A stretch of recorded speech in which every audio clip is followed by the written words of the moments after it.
तो ओशो हर रोज किसी ना किसी को भेजते थे मेरे बारे में पूछने के लिए, क्योंकि हर एक सन्यासी के लिए वे बहुत चिंतित थे। ये नहीं कि कुसुम के लिए, वो सभी के लिए इतना चिंतित रहे हैं। उनको सबकी फिक्र होती थी। तो जब मैं वापस आई तो तभी की बात है कि मेरा मन बहुत तड़प रहा था। तब हम कृष्णा हाउस में ठहरे थे। तो मेरा बहुत दिल करे कि आज तो मैंने इनको देखना है, तो मैंने जैसे गाना शुरू कर दिया। एक झलक आपकी, एक झलक आपकी, ये मन गया, ये तन गया, हवा हुई, हवा हुई, हवा हुई। ऐसे तो बहुत लंबा गीत था, लेकिन इतने में मैं देखती हूँ, मैं सीढ़ियों में खड़ी हूँ, देखती हूँ ओशो की कार वहां से निकली कृष्णा हाउस के पास से, और उन्होंने मेरे को ऐसे वेव किया।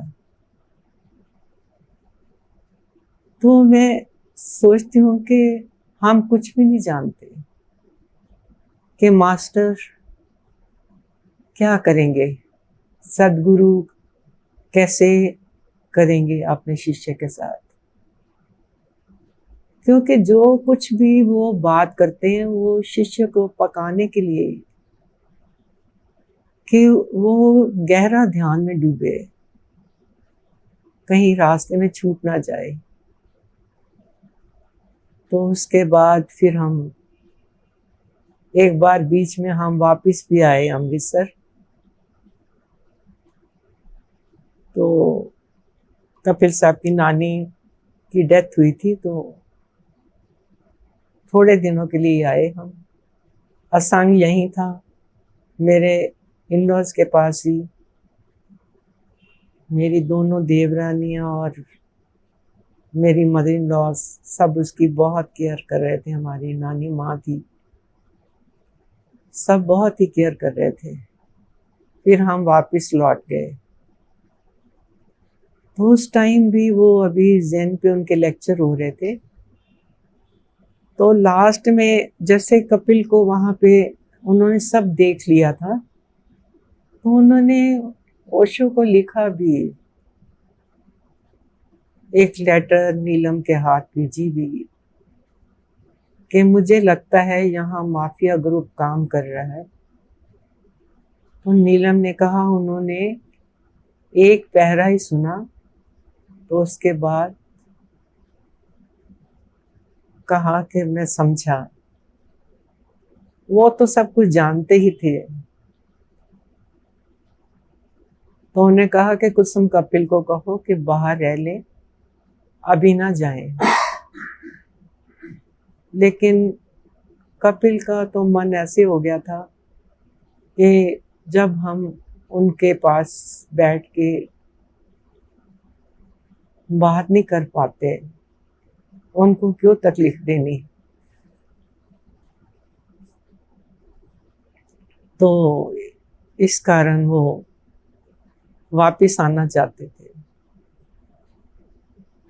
तो उसके पहले ओशो बुद्धा हाल में आते थे, तो कई बार वो गिरने से लगते, उनका शरीर बहुत कमजोर हो गया था। और एक बार तो हम सब लोग हॉल में बैठे हुए सब सहम गए थे।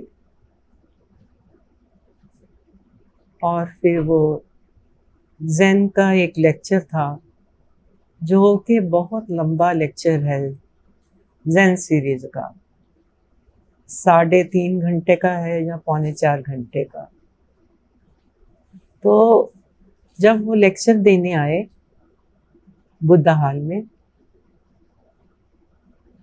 तो मैंने हाथ जोड़े उनको और उनके पाँव की तरफ देखा और मैंने कहा, आज मैंने आपके साथ बहुत देर बैठना है। और मुझे याद है कि मैंने 3.5 घंटे उनके साथ मैं आंखें बंद करके ही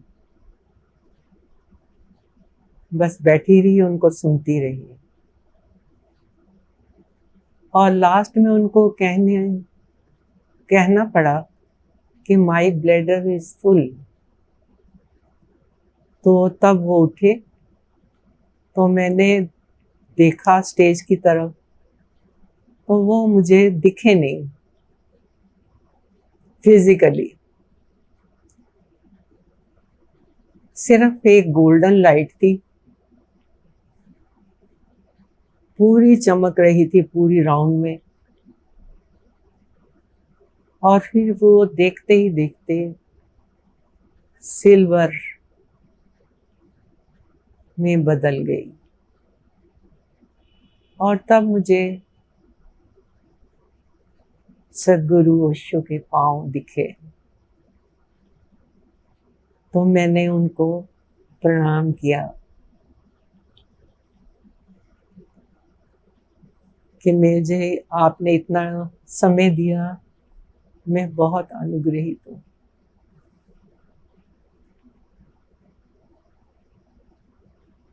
तो उसी टाइम मैंने नीलम को लिखा, एक पत्र लिख के दिया कि मेरा आपकी गली कूचों दरीचों में आना स्वाभाविक ही था। मैं यूं ही तो ना आई थी, मुझे आना ही था।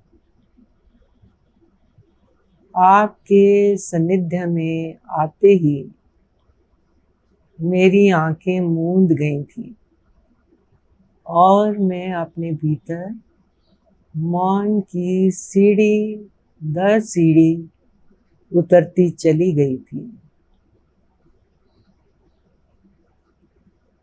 और एकमात्र कृतज्ञता जो सब शैल को प्रवाहित हो रही थी, मैं देख पा रही थी। तो मैंने ये नीलम को लेटर दी। मैंने उसको ये नहीं बताया कि हम जा रहे हैं, क्योंकि कपिल ने बोला था कि उनको नहीं बताना।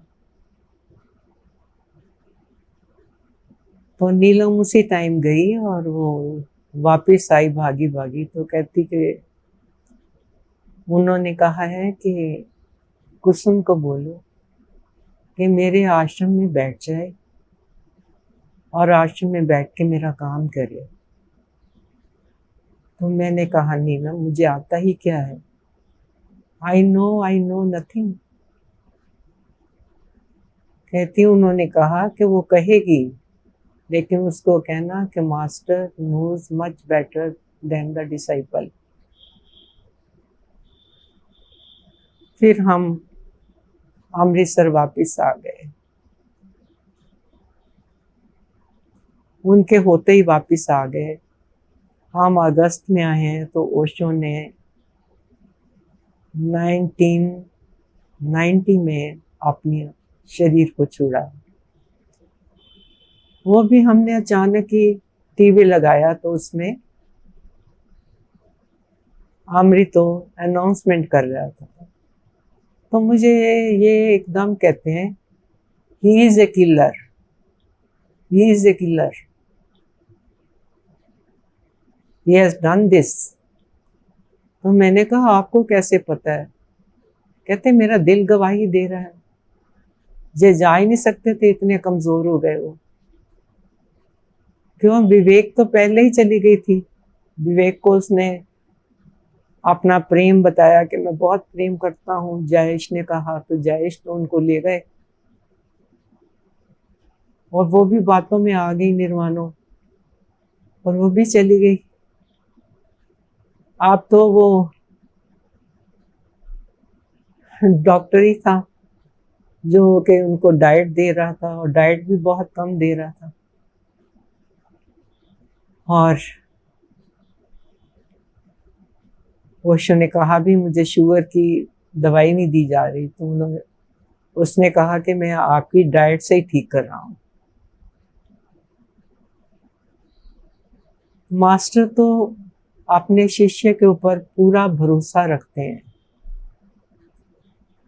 जो सद्गुरु होते हैं पूरा भरोसा रखते हैं, उनका भरोसा डामाडोल नहीं होता।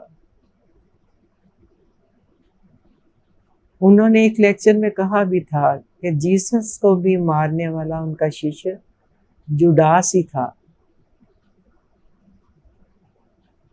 तो ऐसी बातें अभी बहुत तकलीफ दे होती हैं, क्योंकि जब मैं गई थी तब जयेश हमारे रूम में भी आए थे, बड़े प्रेम से मिले थे मुझे भी और कपिल को भी। कहते थे कि आपको किसी चीज की जरूरत हो तो बताना। ना मालूम उनके मन में क्या था, और ऐसे सदगुरु के साथ ऐसा हो तो ये सहन नहीं होता।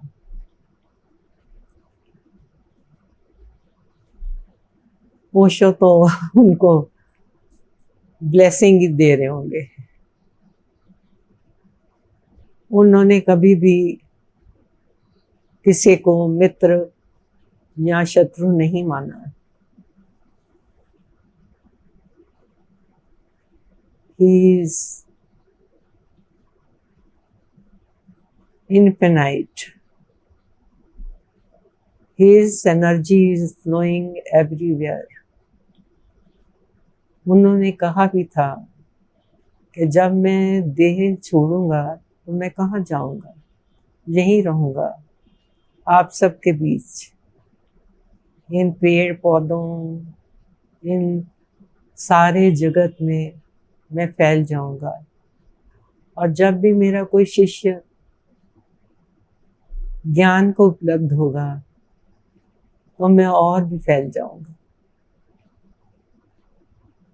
ओशो को शत शत प्रणाम, कोटि कोटि प्रणाम। So much love.